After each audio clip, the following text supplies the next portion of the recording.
Bab 186. Ling Hu Chong berdiri, wajahnya telah disapu oleh noda darah oleh batu di tanah, dan berkata, "Ibu mertua tidak ingin melihatmu, bagaimana kamu bisa bersikap kasar? Di kota Loyang, aku berbicara dengan ibu mertua saya selama beberapa hari, tetapi saya tidak setuju dengan Anda. Saya belum pernah melihatnya." Yang bermarga Yi berkata, "Anak ini, kamu tidak dapat berbicara naik turun. Jika kamu tidak menyingkir, apakah kamu ingin jatuh lagi?" Ling Hu Chong berkata, "Faksi Shaolin adalah yang paling bergengsi dalam seni bela diri. Sekte terkenal, keduanya harus menjadi master awam di Sekte Shaolin. Yang ini pasti seorang anggota terkenal dari Sekte Kunlun, tetapi dalam kegelapan, dia datang untuk menggertak seorang wanita tua. Bukankah itu lelucon bagi seorang pahlawan di dunia?" Kemudian yang bermarga Yi berteriak, "Hanya kamu yang berbicara omong kosong." Tangan kirinya menjulur, dan dengan sebuah tamparan, dia menamparkan pipi kiri Ling Hu Chong dengan keras. Walaupun Ling Hu Chong kehilangan kekuatan batinnya, melihat bahu kanannya sedikit merosot, ia tahu tangan kirinya hendak mengenai seseorang. Ia buru-buru mengelak, namun pinggang dan kakinya tidak dapat menahannya, dan akhirnya ia tidak dapat mengelak telapak tangan. Dia berbalik dua kali, dan sebuah penglihatan muncul di depan matanya hitam, duduk di tanah. Yang bermarga Sin berkata, "Junior Brother Yi, orang ini tidak tahu seni bela diri, jadi Anda tidak perlu memiliki pengetahuan seperti dia. Roh-roh jahat sudah melarikan diri, ayo pergi. Berkumpul di Wubagang, dan bubar dalam sekejap." Pengumpulannya aneh, tapi hamburannya juga aneh. Masalah ini harus diselidiki. Di gubuk ini, mungkin ada beberapa petunjuk. Saat dia berbicara, dia mengulurkan tangannya untuk mendorong pintu gudang jerami.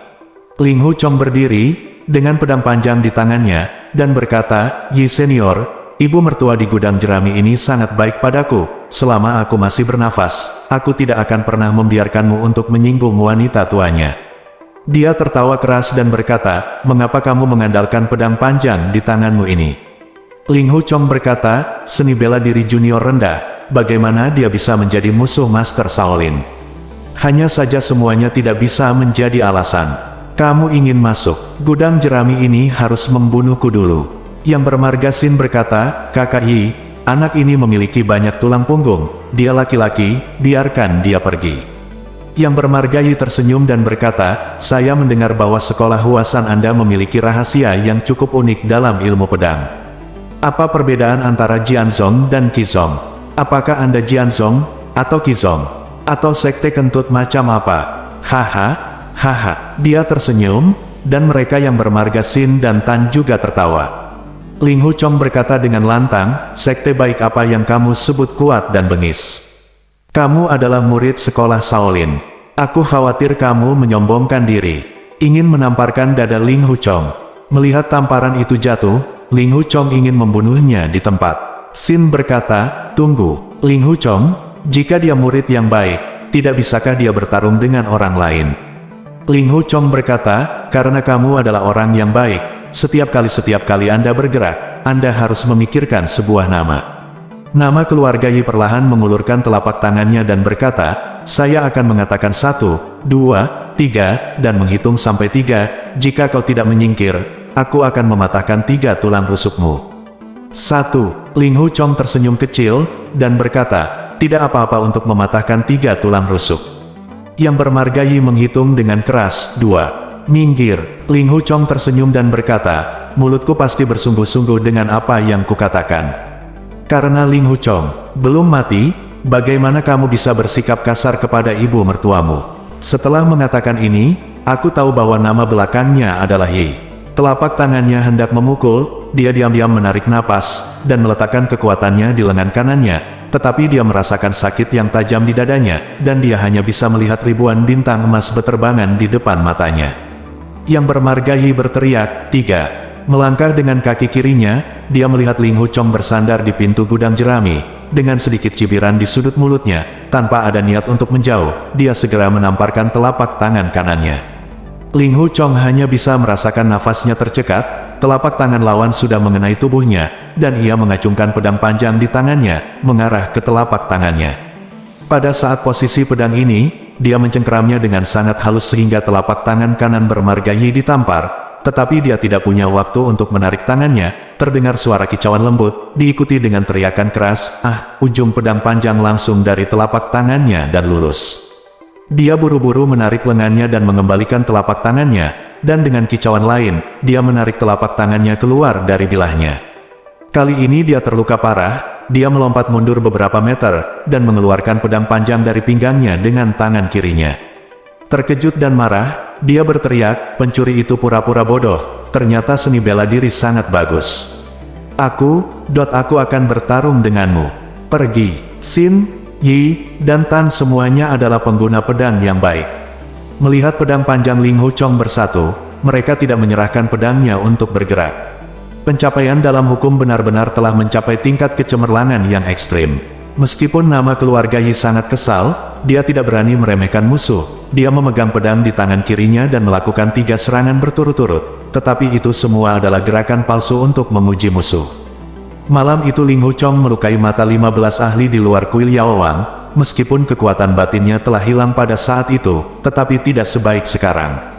Melihat bahwa nama belakang Yi membuat 3 gerakan salah berturut-turut, ujung pedang terus bergetar, itu jelas ilmu pedang Shaolin yang luar biasa, dan dia tidak ingin menjadi musuhnya. Dia berkata, saya tidak punya niat untuk menyinggung 3 senior, hanya 3 tinggalkan dia di sini. Aku bersedia untuk meminta maaf dengan tulus.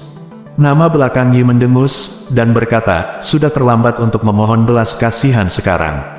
Pedang panjang itu menusuk lurus ke arah Hu Chong, tenggorokan. Ling Hu Chong tidak bisa bergerak, dia tahu tidak ada cara untuk menghindari pedang itu, jadi dia segera meluruskan pedangnya. Serangan kedua datang lebih dulu, dan dengan suara letupan, mengenai titik kunci di pergelangan tangan kirinya.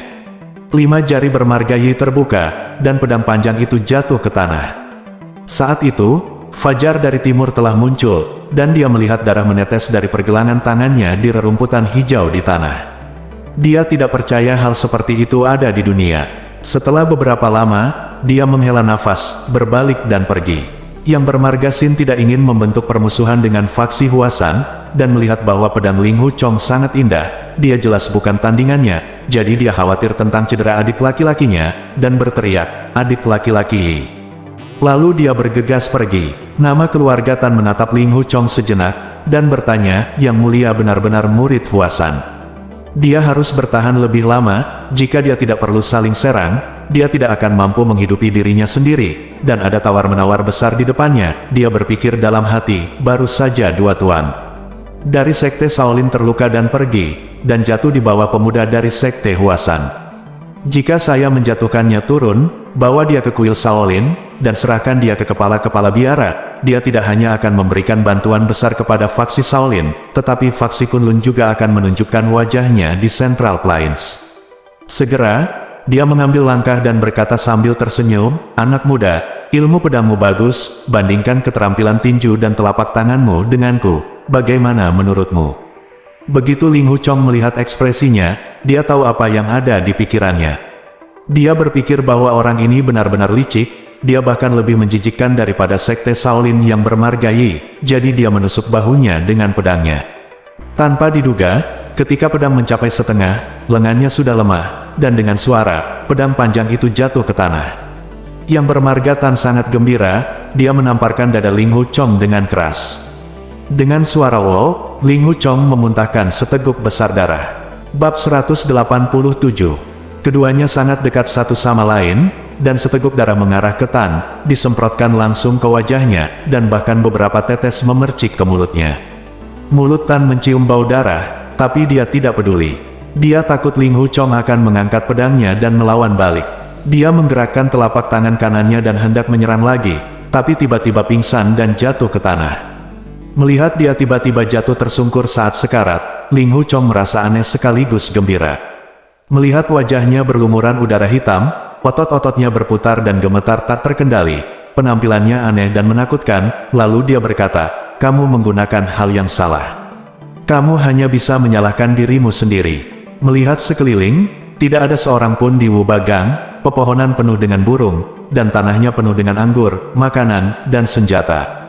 Semua jenis situasi yang tak terlukiskan aneh. Dia mengulurkan lengan bajunya dan menyeka darah di sekitar mulutnya, dan berkata, Ibu mertua, jangan datang ke sini untuk kesehatanmu. Ibu mertua berkata, "Tuanku, silakan duduk dan istirahat." "Turun." Aku hanya bisa mendengar suara lembut piano di gudang jerami, seperti aliran mata air jernih yang mengalir perlahan melalui tubuhnya, dan kemudian perlahan mengalir ke anggota tubuh dan tulangnya. Seluruh tubuh Ling Hu Chong ringan, dan bahkan tanpa setengah dari tubuhnya, kekuatannya, dia tampak melayang di atas awan putih yang seperti kapas. Setelah sekian lama, suara piano menjadi semakin rendah, dan akhirnya menjadi tidak terdengar. Ling Hu Chong bergembira, berdiri, membungkuk dalam-dalam, dan berkata, "Terima kasih, Ibu Mertua, atas penampilanmu yang anggun, yang sangat bermanfaat bagi generasi muda." "Terima kasih." Ling Hu Chong berkata, "Di mana apakah Ibu Mertua berbicara? Inilah yang harus dilakukan oleh generasi muda." Ibu Mertua terdiam untuk waktu yang lama, dan terdengar suara lembut keabadian dan keabadian di piano, seolah-olah dia memainkan piano Xian, merenung dalam hati, ada sesuatu yang sulit untuk diputuskan. Setelah beberapa saat, dia bertanya, "Kamu, mau kemana?"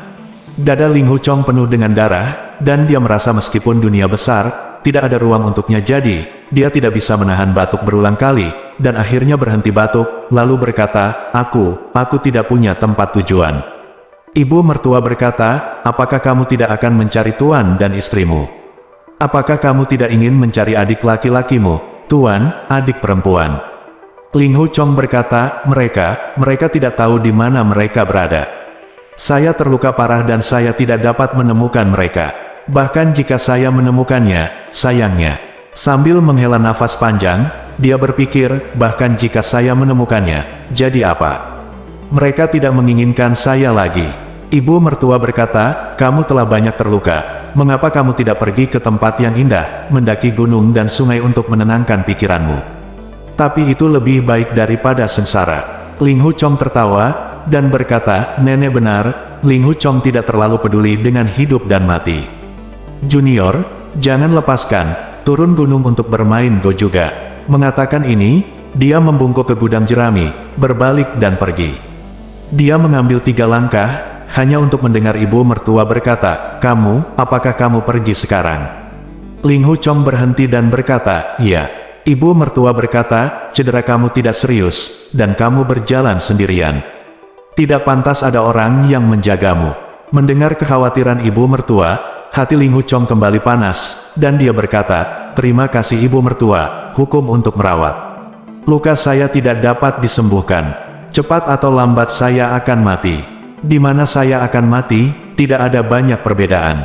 Ibu Mertua berkata, "Yah, begitulah, hanya." Setelah beberapa saat, dia berkata, "Setelah kamu pergi, jika kedua penjahat Shaolin itu datang ke sini, tapi aku tidak tahu harus berbuat apa." Tandiren dari Sekte Kunlun ini pingsan sebentar, dan setelah bangun, saya khawatir dia akan mengganggu saya lagi. Ling Hu Chong berkata, "Nenek, mau kemana?" "Saya akan mengantarmu sebentar." "Bagaimana prosesnya?" "Itu sangat bagus pada awalnya, tetapi ada kesulitan besar di tengah. Saya khawatir itu akan menyakitimu." Ling Hu Chong berkata, "Nyawa Ling Hu Chong diselamatkan oleh Ibu Mertua. Apa masalahnya?" Ibu Mertua menghela nafas, dia menarik napas dalam-dalam dan berkata, "Saya memiliki lawan yang kuat yang datang ke Luzulen di Loyang untuk mempermalukan saya. Saya menghindari di sini, tetapi cepat atau lambat, dia akan menyusul lagi. Anda adalah masih terluka, jadi kamu tidak bisa melawannya. Saya hanya ingin mencari tempat terpencil untuk berlindung sementara, dan menyelesaikan akun dengannya ketika saya ada janji dengan pembantu. Saya ingin Anda mengawal saya, pertama, karena Anda terluka, dan kedua, kamu adalah seorang pemuda yang lincah. Bagaimana kamu bisa menemaniku, seorang wanita tua? Apakah kamu tidak bosan?"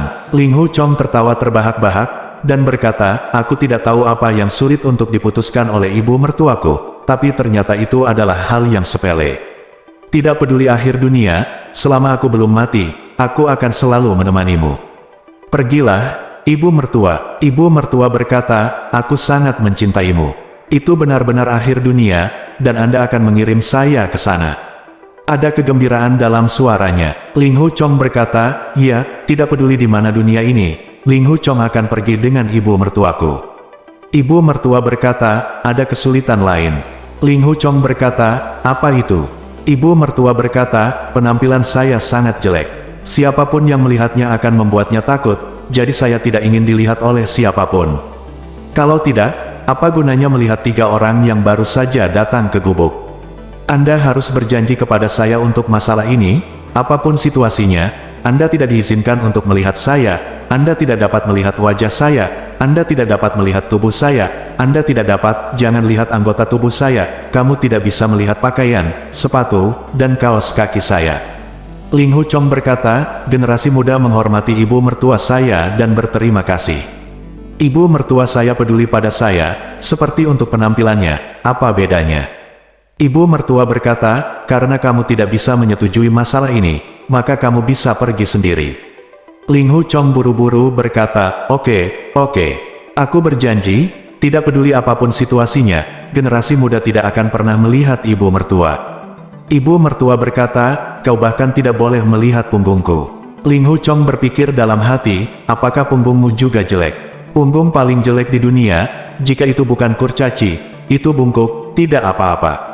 Aku bepergian denganmu, dan aku bahkan tidak diizinkan untuk melihat punggungmu. Aku takut itu tidak mudah. Mendengar keraguannya, ibu mertua bertanya, tidak bisakah kamu melakukannya? Petik 2, Ling Hu Chong berkata, bisa dilakukan, bisa dilakukan. Jika saya melihat ibu mertua saya menantu, aku akan mencongkel mataku sendiri. Ibu mertua berkata, kamu harus ingat, kamu pergi dulu, aku akan mengikutimu. Ling Hu Chong berkata, ya. Dia berjalan menuruni bukit, hanya untuk mendengar suara langkah kaki, dan ibu mertua mengikuti di belakang. Setelah berjalan beberapa jam, ibu mertua menyerahkan sebuah dahan dan berkata, gunakan dahan ini sebagai penopang untuk berjalan. Ling Hu Chong berkata, ya. Berpegangan pada dahan, dia perlahan menuruni bukit. Setelah berjalan beberapa saat, saya tiba-tiba teringat sesuatu dan bertanya, ibu mertua, apakah Anda tahu nama sekte Kunlun yang bermarga Tan? Ibu mertua berkata, nah, Tan Diren ini bagus murid generasi kedua dari sekte Kunlun.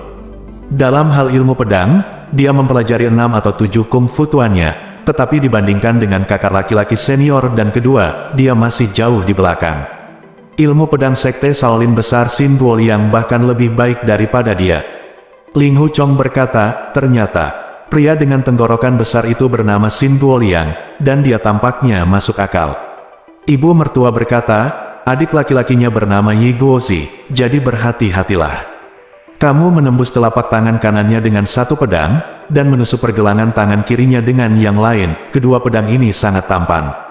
Ling Hu Chong berkata, aduh, aku tidak berdaya, kali ini aku menjalin hubungan dengan sekte Shaolin, dan akan ada masalah yang tak ada habisnya.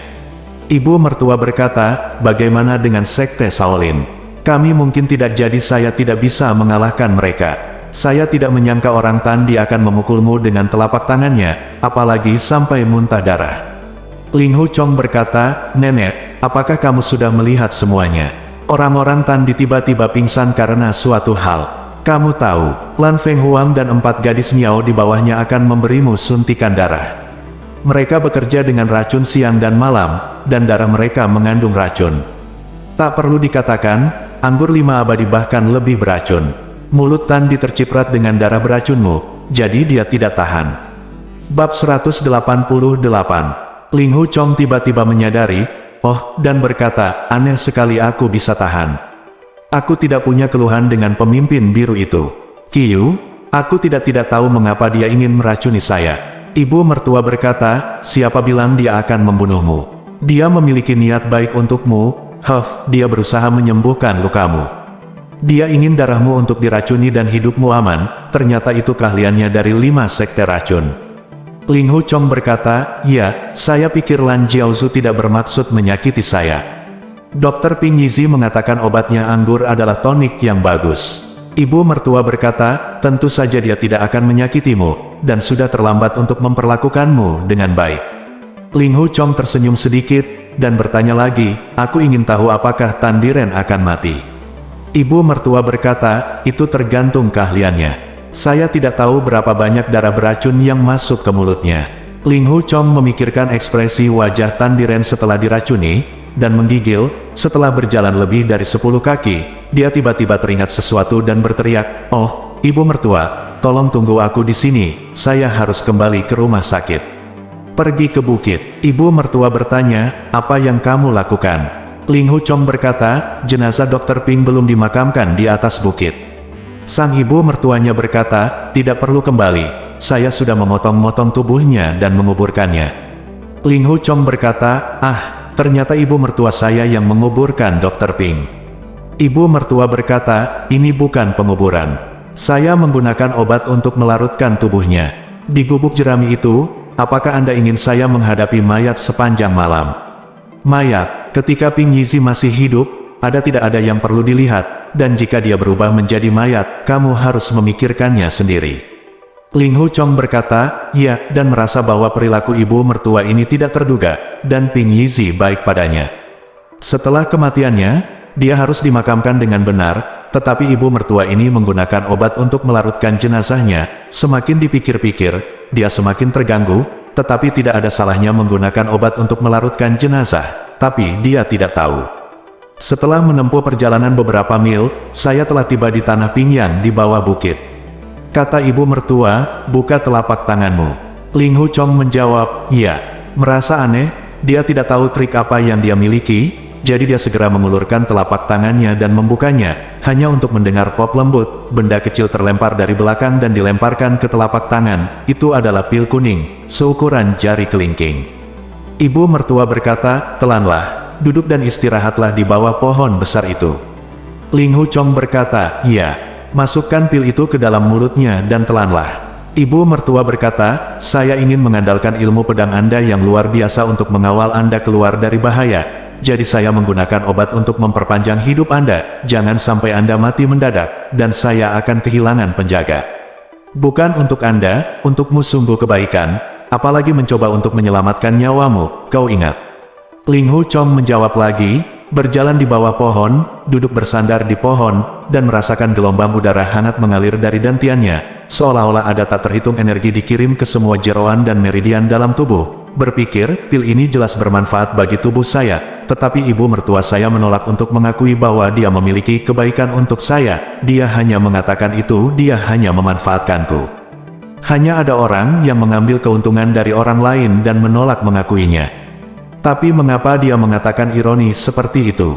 Dia berpikir lagi, baru saja dia melemparkan pil itu ke telapak tanganku, dan dia bisa untuk membuat pil jatuh ke telapak tanganku tanpa memantul, jelas mengerahkan energi berat dari kekuatan internal yang sangat tinggi. Seni bela dirinya jauh lebih kuat dariku, jadi mengapa aku harus bertahan? Iya, dia suka mengatakan itu, jadi aku biarkan saja dia melakukannya. Dia duduk sebentar, lalu berdiri dan berkata, ayo pergi. Ibu mertua, apakah kamu lelah? Ibu mertua berkata, saya sangat lelah, ayo istirahat sebentar. Ling Hu Chong berkata, iya. Dia berpikir, seorang lelaki tua, tidak peduli seberapa tinggi seni bela dirinya, dia tidak seenergi pemuda. Saya hanya peduli pada diri saya sendiri, tetapi saya terlalu tidak peduli pada ibu mertua saya, hukum. Segera duduk lagi. Setelah beberapa saat, nenek berkata, ayo pergi. Ling Hu Chong setuju, dan pergi lebih dulu, diikuti oleh nenek. Ling Hu Chong meminum pil itu, dan merasa langkahnya jauh lebih ringan. Dia mengikuti instruksi ibu mertuanya dan berjalan sejauh mungkin di jalan yang jauh. Setelah berjalan hampir 10 mil, jalan pegunungan berangsur-angsur menjadi kasar, dan saya sedikit sesak napas saat berjalan. Ibu mertua berkata, aku lelah berjalan, aku ingin istirahat sebentar. Ling Hu Chong menjawab, ya, duduk sambil berpikir, aku mendengar nafasnya tenang dan tidak lelah sama sekali. Dia jelas ingin aku istirahat, tapi dia bilang ya dia lelah sendiri. Setelah minum teh, dia bangkit dan melanjutkan perjalanannya lagi, dan berbalik ke sebuah lembah, ketika tiba-tiba seseorang berkata dengan keras, semuanya cepatlah dan makan, dan keluar dari tempat ini secepat mungkin. Lusinan orang setuju serempak. Ling Hu Chong menghentikan langkahnya, dan melihat belasan laki-laki sedang duduk-duduk di padang rumput dekat sungai pegunungan, makan dan minum. Pada saat ini, orang-orang itu juga melihat Ling Hu Chong, dan seseorang berkata, ini Tuan Ling Hu. Untuk beberapa saat, puluhan orang terdiam, semuanya menatap ke belakang. Wajah orang-orang ini sangat aneh, beberapa jelas ketakutan, sementara yang lain bingung, seolah-olah mereka tiba-tiba mengalami peristiwa aneh yang tak terlukiskan dan tak terkendali.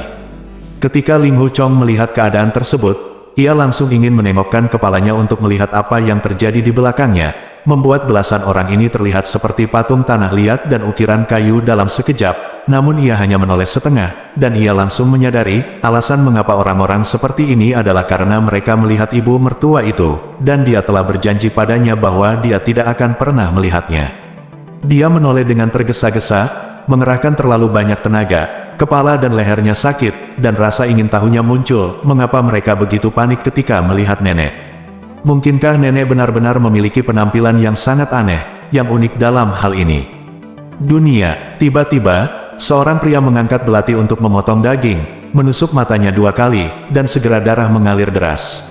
Ling Hu Chong terkejut dan berteriak, "Apa yang kamu lakukan?" Pria itu berkata dengan lantang, "Penjahat itu buta 3 hari yang lalu, dan dia sudah lama tidak bisa melihat apa-apa."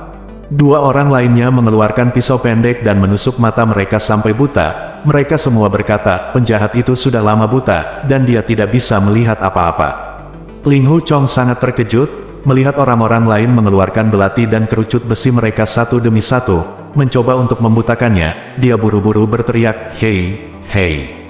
Tunggu sebentar. Anda memiliki sesuatu untuk dikatakan, tetapi Anda tidak perlu menusuk diri sendiri secara membabi buta. Lalu, apa alasannya?" Seorang pria berkata dengan sedih. Penjahat itu ingin bersumpah, tetapi dia tidak pernah berani mengatakan lebih dari setengah kalimat, tetapi dia takut akan sulit mendapatkan kepercayaan. Ling Hu Chong berteriak, "Ibu mertua, selamatkan mereka dan beritahu mereka bukan untuk membutakan diri mereka sendiri." Ibu mertua berkata, "Oke, saya percaya Anda. Ada Pulau Panlong di Laut Cina Timur, apakah ada yang tahu?" Seorang lelaki tua berkata, "Di laut lebih dari 100 mil tenggara dari Quanzhou, Provinsi Fujian, ada Pulau Panlong. Dikatakan bahwa hanya ada sedikit orang dan sangat terpencil." Ibu mertua berkata, "Ini adalah pulau kecil ini. Anda harus segera pergi dan pergi ke Pulau Panlong untuk bermain. Setelah 7 atau 8 tahun, mari kita kembali ke Central Plains." Lusinan pria setuju serempak, dengan kegembiraan di wajah mereka, dan berkata, "Ayo segera pergi, orang luar di sepanjang jalan." Ucapkan beberapa kata. Ibu mertua berkata dengan dingin, "Bukan urusan saya apakah Anda berbicara atau tidak." Manusia itu berkata, "Ya, iya." Penjahat itu berbicara omong kosong. Dia mengangkat tangannya dan memukul wajahnya dengan keras. Ibu mertua berkata, "Pergilah." Lusinan pria besar berlari dengan liar. Ketiga orang buta itu didukung oleh orang lain, dan dalam sekejap, semuanya pergi. Ling Hu Chong sangat terkejut. Ibu mertua ini mengirim mereka ke pulau-pulau terpencil di Laut Cina Timur hanya dengan mengucapkan sepatah kata pun, dan mereka tidak diizinkan kembali selama 7 atau 8 tahun. Sebaliknya, orang-orang ini bergembira. Benar-benar tidak bisa dimengerti bagi mereka untuk diampuni. Dia tetap diam, berjalan diam-diam. Pikiranku berfluktuasi. Aku merasa bahwa ibu mertua yang mengikuti di belakang adalah orang aneh yang belum pernah kudengar seumur hidupku. Berpikir, aku hanya berharap untuk pergi jauh-jauh, dan tidak bertemu teman-teman di Wubagang lagi. Mereka sangat antusias, datang ke sini untuk menyembuhkan penyakit saya. Jika ibu mertua saya menarik perhatian saya harus dikirim ke tempat sepi pulau untuk melayani sebagai prajurit. Bukankah itu salah?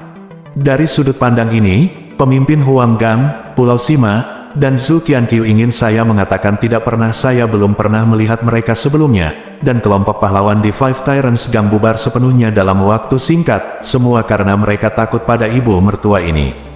Dia, setan besar yang menakutkan macam apa dia. Memikirkan hal ini, dia hanya bisa mengerang. Pukul 2 getaran. Bab 189. Berjalan 7 atau 8 mil lagi, tiba-tiba saya mendengar seseorang berteriak dari belakang. Pria di depan adalah Ling Hu Chong. Suara pria ini sangat keras, dan dia tahu bahwa Xin Duolian dari Shaolin telah tiba.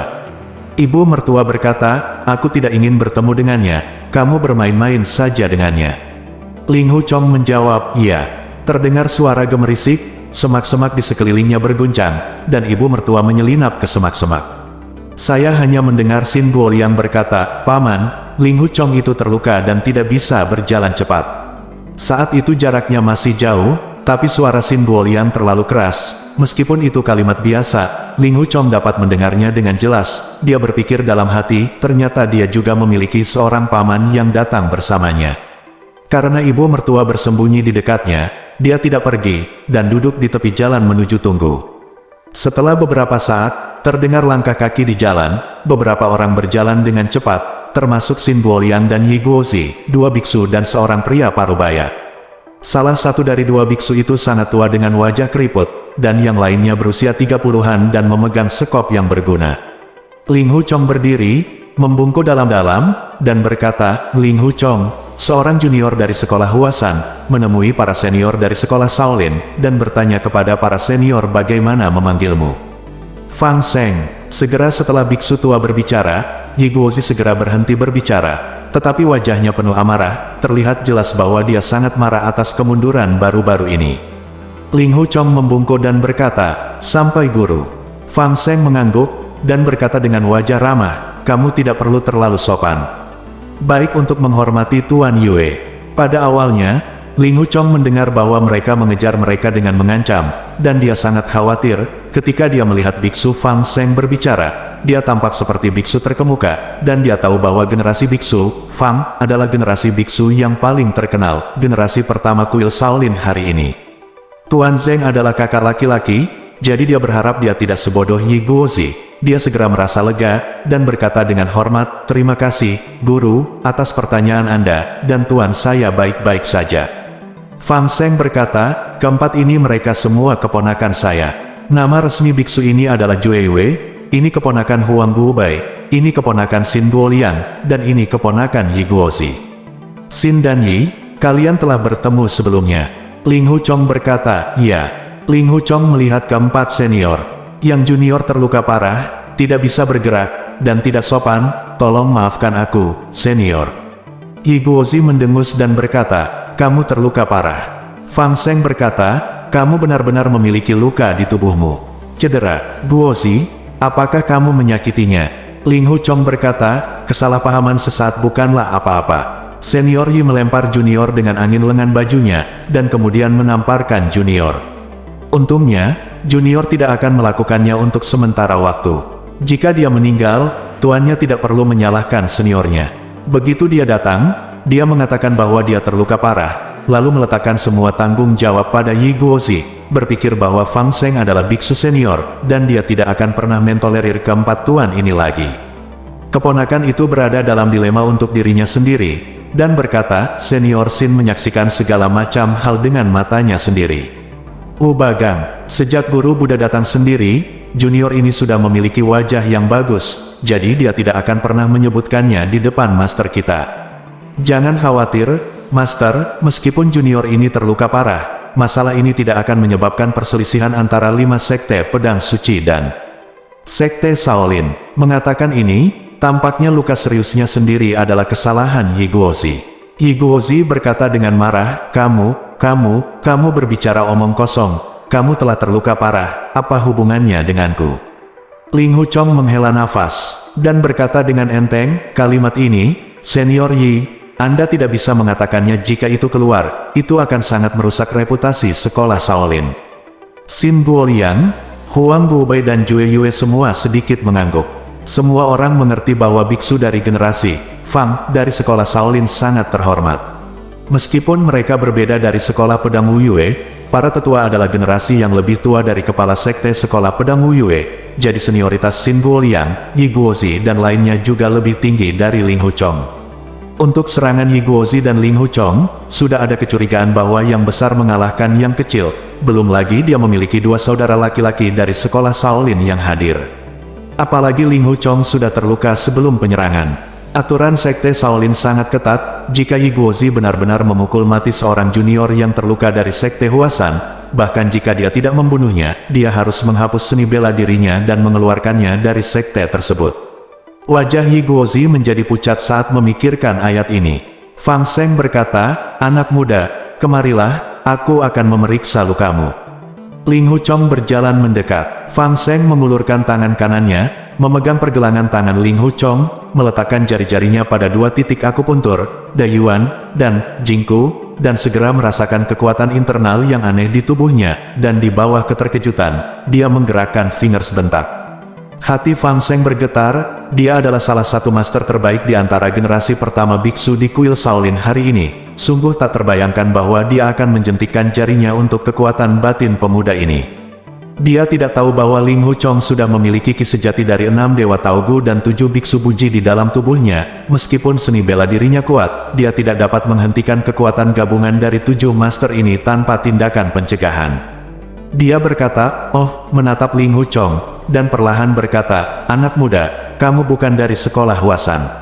Ling Hu Chong berkata, "Junior ini memang murid dari sekolah Huasan, dan merupakan siswa pertama yang diterima oleh guru saya, Tuan Yue." Seorang murid, Fang Seng bertanya, "Lalu mengapa Anda mengikuti bidat dan berlatih seni bela diri yang jahat?" Yi Guozi menyela, "Paman, anak ini memang seni bela diri yang jahat, tidak buruk dalam semua." "Yah, dia tidak bisa disalahkan. Baru saja kita melihat seorang wanita di belakangnya, mengapa dia bersembunyi? Dia licik, mungkin bukan hal yang baik." Mendengar kata-katanya menghina ibu mertua, Ling Hu Chong marah. "Apakah Anda murid dari keluarga terkenal? Mengapa Anda berbicara kasar? Ibu mertua saya dan orang tuanya hanya tidak ingin melihat Anda, agar tidak marah." Yi Guozi berkata, "Kamu bertanya padanya untuk keluar. Itu benar dan salah. Mata paman saya sempurna, dan dia tahu itu pada pandangan pertama." Ling Hu Chong berkata, "Kamu dan aku bertengkar karena kamu tidak sopan kepada ibu mertuaku. Pada saat ini, kamu masih berbicara omong kosong." Jue Yue berkata, "Pahlawan muda Ling Hu, aku baru saja berada di atas bukit, dan aku melihat wanita di belakangmu berjalan cepat, dia sepertinya bukan orang tua." Ling Hu Chong berkata, "Ibu mertuaku berasal dari seni bela diri, jadi tentu saja apa yang aneh tentang berjalan dengan ringan." Fang Seng menggelengkan kepalanya, dan berkata, "Jue Yue, kami adalah biksu, bagaimana kami bisa memaksakan diri untuk bertemu dengan tetua dan kerabat perempuan orang lain? Sia Ling Hu muda, ada banyak keraguan tentang masalah ini, dan saya rasa tidak untuk sementara waktu. Detailnya tidak jelas. Anda memang terluka parah, tetapi cedera internalnya aneh, dan itu pasti bukan disebabkan oleh keponakan saya Yi. Kami di sini hari ini untuk sementara waktu, dan kita ditakdirkan untuk pulih. Saya harap Anda segera pulih. Cedera internal pada tubuh Anda benar-benar serius. Saya punya beberapa, ambil 2 pil untuk Anda, saya khawatir itu tidak akan menyembuhkan Anda." Dia mengulurkan tangannya ke dadanya. Ling Hu Chong mengaguminya dalam hati, biksu Shaolin yang terkemuka benar-benar memiliki sikap yang luar biasa. Ia membungkuk dan berkata, "Junior ini beruntung bertemu dengan gurunya." Sebelum menyelesaikan kalimatnya, tiba-tiba terdengar suara menyikat. Yi Guozi mencabut pedang panjangnya dari sarungnya, dan berteriak, "Ini dia!" Dia melemparkan dirinya ke semak-semak tempat nenek itu bersembunyi dengan pedang di tangan. Fang Seng berteriak, "Keponakan Yi, jangan kasar." Yi Guozi terbang keluar dari semak-semak dengan suara mendesing, melompat beberapa kaki, dan jatuh langsung ke tanah dengan keras. Menghadap langit di punggungnya, tangannya dan kaki berkedut beberapa kali, dan kemudian berhenti bergerak. Fang Seng dan yang lainnya semua terkejut, hanya untuk melihat luka di dahinya. Dengan darah mengalir keluar, dia masih memegang pedang panjang di tangannya, tetapi dia sudah meninggal. Xin Guoliang, Huang Guobai, dan Jue Yue berteriak serempak, masing-masing mengangkat senjatanya, dan melompat ke semak-semak. Fang Seng membuka tangannya, merentangkan lengan gemuk jubah biarawan itu, dan angin kencang yang lembut menghalangi mereka bertiga, dan berkata dengan keras ke semak-semak, "Saudara laki-laki Tao dari Heimuya mana yang ada di sini?" Tapi melihat tidak ada gerakan, apalagi suara, di antara ratusan semak. Fang Seng berkata lagi, "Faksi kami tidak ada hubungannya dengan Heimuya, mengapa saudara Dao tiba-tiba menyerang keponakan Yi dari faksi kami?" Masih tidak ada yang menjawab di semak-semak. Ling Hu Chong tercengang, "Heimuya. Heimuya adalah tempat kepala kultus iblis. Rekan Taois membunuh seseorang, dan kedua belah pihak harus menyelesaikan masalah ini hari ini. Mengapa sesama Taois tidak muncul dan bertemu satu sama lain?" Ling Hu Chong terkejut lagi, pemimpin timur. Dia berbicara tentang pemimpin, kultus iblis, Dong Fang Bu dikalahkan. Orang ini dikenal sebagai ahli nomor 1 di dunia, jadi ibu mertua ini benar-benar anggota dari kultus iblis. Ibu mertua bersembunyi di semak-semak dan mengabaikannya sepanjang waktu. Fang Seng berkata, "Rekan Tao pasti tidak akan memberikannya kepada Anda." "Maaf saya tidak sopan." Saat dia berbicara, dia merentangkan tangannya ke belakang, dan lengan jubahnya tiba-tiba mengumpulkan energi, dan kemudian mendorongnya maju. Hanya terdengar bunyi klik, lusinan semak patah darinya, dan dahan serta daun beterbangan. Bab 190. Pada saat ini, dengan deru, sesosok melompat keluar dari semak-semak. Ling Hu Chong ingin melihat penampilan ibu mertua dengan sepenuh hati, selalu menepati janjinya, buru-buru berbalik, hanya untuk mendengar Xin Buoliang dan Jue Yue berteriak serempak, dan suara senjata yang menghantam seperti hujan badai yang mengguyur jendela. Itu padat dan cepat, jelas itu adalah ibu mertua yang telah dia lawan dengan Fang Seng dan lainnya. Saat itu adalah saat penentuan kartu, matahari bersinar terang, Ling Hu Chong cemas dan penasaran ingin menepati janjinya, namun ia tidak berani menengok ke belakang untuk melihat adegan 4 orang yang bertarung satu sama lainnya kelilingi ibu mertua di Gexin. Fang Seng tidak memiliki senjata di tangannya, Jue Yue menggunakan sekop yang nyaman, Huang Guobei menggunakan pisau, Xin Buoliang menggunakan pedang, dan ibu mertua menggunakan sepasang senjata yang sangat pendek, yang terlihat seperti belati, dan mengat, pendek dan tipis, dan tampaknya transparan, hanya dengan bayangan matahari, tidak mungkin untuk mengenali senjata apa itu. Ibu mertua dan Fang Seng terdiam, tetapi Xin Buoliang dan 3 lainnya berteriak keras, dengan kekuatan yang besar. Ling Hu Chong berteriak, ada yang ingin kukatakan, seperti apa kalian berempat laki-laki besar mengepung wanita tua. Huang Guobei mencibir, wanita tua. Hehe, anak ini sedang tidur dengan mata terbuka. Sebelum selesai, Fang Seng berteriak, Guobei, hati-hati. Huang Guobei berteriak, seolah-olah dia terluka parah. Ling Hu Chong merasa ngeri, ibu mertua ini memiliki seni bela diri yang luar biasa. Baru saja, Master Fang Seng menggunakan angin lengannya untuk menghancurkan pohon, dan kekuatan internalnya sangat kuat, tetapi ibu mertua itu adalah lawannya, 4, dan dia masih berada di atas angin. Mengikuti Jue Yue, dia juga berteriak keras, nyaman bagi sekop untuk terbang keluar, melewati bagian atas kepala Ling Hu Chong, dan mendarat beberapa meter jauhnya.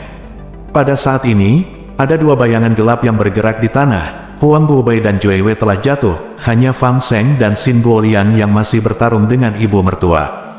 Fang Seng berkata, bagus, seranganmu sangat ganas sehingga kamu membunuh 3 keponakanku. Aku tidak bisa berbelas kasih lagi, jadi aku harus berurusan denganmu dengan seluruh kekuatanku, yang sepertinya adalah tongkat kayu. Ling Hu Chong merasa angin kencang di belakangnya semakin kuat dan kuat, memaksanya untuk terus bergerak maju. Begitu Tuan Fang Seng menggunakan senjatanya, itu benar-benar masalah besar, dan situasi pertempuran segera berubah. Ling Hu Chong samar-samar mendengar embusan napas sang ibu mertua, dan sepertinya tenaga dalamnya telah habis. Tuan Fang Seng berkata, lempar senjatamu. Aku tidak akan datang ke sini untuk mempersulitmu. Ikuti aku ke kuil Shaolin dan laporkan kepada saudara kepala biara. Tolong biarkan dia pergi, Te menjawab, dan bergegas menyerang Xin Buoliang beberapa kali. Tidak dapat melawan, Xin Buoliang melompat keluar dari lingkaran, menunggu Master Fang Seng mengambil alih. Xin Buoliang mendapatkan kembali ketenangannya, mengayunkan pedang panjangnya, dan menyerang lagi. Mereka bertarung untuk beberapa saat, tetapi suara pedang yang bertabrakan secara bertahap melambat, tetapi angin kencang menjadi semakin keras. Master Fang Seng berkata, kekuatan internal Anda bukanlah musuh saya. Saya menyarankan Anda untuk segera membuang senjata Anda dan mengikuti saya ke kuil Shaolin. Jika Anda bertahan sebentar, Anda pasti akan menderita luka dalam yang serius. Mertuanya mendengus, dan tiba-tiba, Ling Hu Chong merasakan ada air yang memercik di tengkuknya. Dia mengulurkan tangannya untuk menyentuhnya, dan melihat bahwa darah di telapak tangannya berwarna cerah, dan apa yang terciprat ke tubuhnya, kepala dan leher sebenarnya adalah setetes darah. Tuan Fang Seng berkata lagi, itu bagus, kamu telah terluka, dan kamu tidak dapat bertahan lagi. Aku telah menunjukkan belas kasihan, kamu harus tahu. Xin Buoliang berkata dengan marah, wanita ini adalah seorang gadis iblis. Paman, bunuh iblis itu dengan cepat. Bagaimana kamu bisa berbelas kasih ketika berhadapan dengan roh jahat? Mendengar ibu mertua itu sesak napas, terhuyung-huyung, dan bisa jatuh kapan saja, kata Ling Hu Chong dalam hati, ibu mertua meminta saya untuk menemaninya, dan dia ingin saya melindunginya. Dia dalam masalah besar saat itu, bagaimana saya bisa mengabaikannya? Meskipun Tuan Fang Seng adalah biksu yang baik, pria itu bermarga Xin juga orang yang lugas, dan aku tidak akan membiarkan ibu mertuaku terluka oleh tangan mereka. Dengan sapuan, dia mencabut pedang panjangnya, berkata dengan lantang, "Tuan Fang Seng, Sin Senior, tolong hentikan, jika tidak, junior ini akan tersinggung."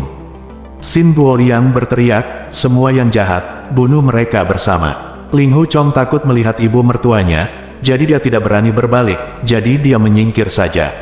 Ibu mertua berteriak, "Hati-hati." Ling Hu Chong menoleh ke samping, pedang panjang Sin Guoliang juga menusuk miring. Dia tiba-tiba mendengar Sin Guoliang berteriak, "Ah!" Dia terbang keluar dari bahu kiri Ling Hu Chong secara miring, jatuh ke tanah, juga kejang, dan mati seketika. Entah bagaimana, dia dibunuh oleh ibu mertuanya. Pada saat ini, dengan keras, ibu mertua dipukul oleh telapak tangan Tuan Fang Seng dan jatuh ke belakang ke semak-semak. Ling Hu Chong terkejut dan berteriak, "Nenek, ada apa denganmu?"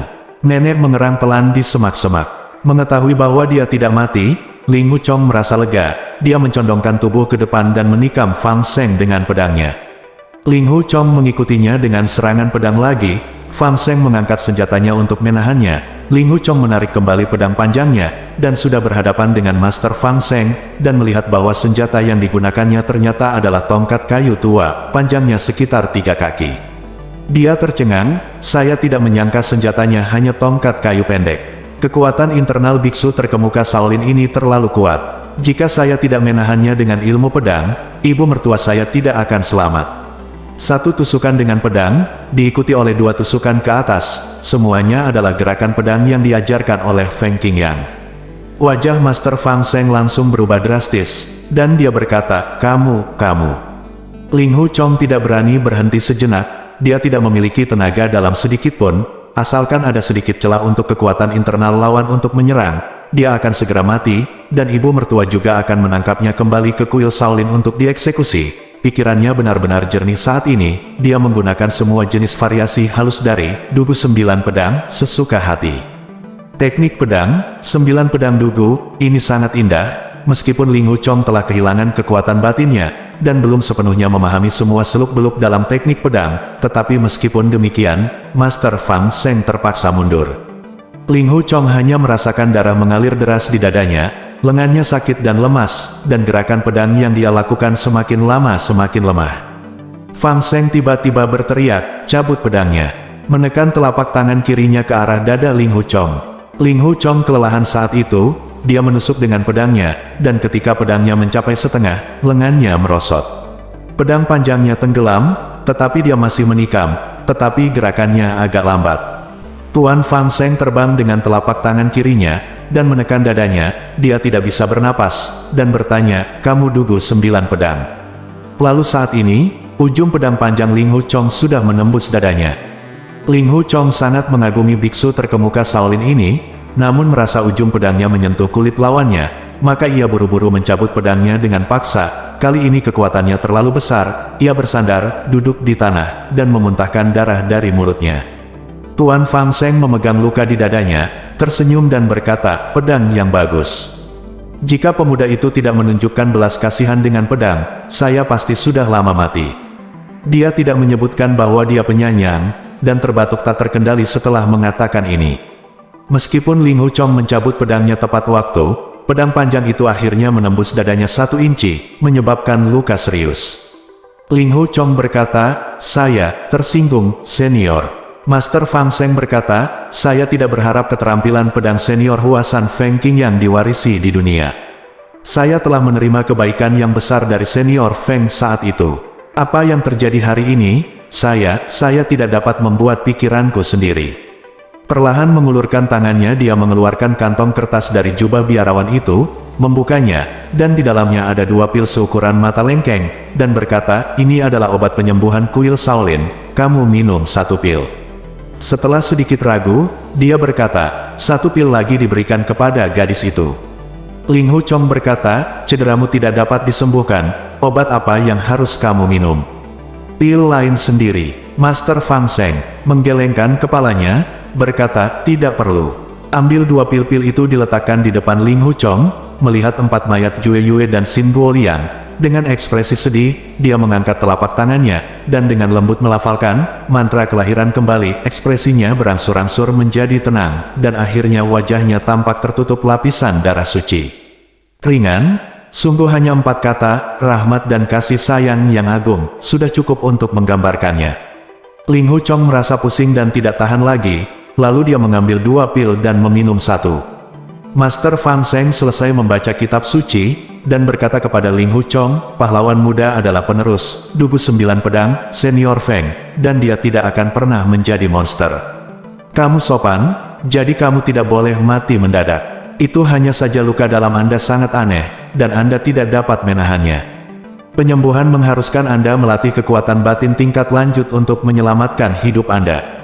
Menurut pendapat saya, Anda mengikuti saya ke kuil Shaolin, dan saya akan memohon kepada kepala saudara untuk mengajarimu kekuatan batin tertinggi dan metode mental sekolah Shaolin, yang seharusnya bisa menyembuhkan luka dalammu. Dia terbatuk. Setelah beberapa kali, dia berkata lagi, mempraktikkan keterampilan internal ini membutuhkan laki-laki tidak punya kesempatan. Kakak dari sekolah Shaolin memiliki pikiran yang luas, dan mungkin dia bisa memiliki nasib dengan pahlawan muda dan mewariskan hati ini. Petik 2. Bersambung.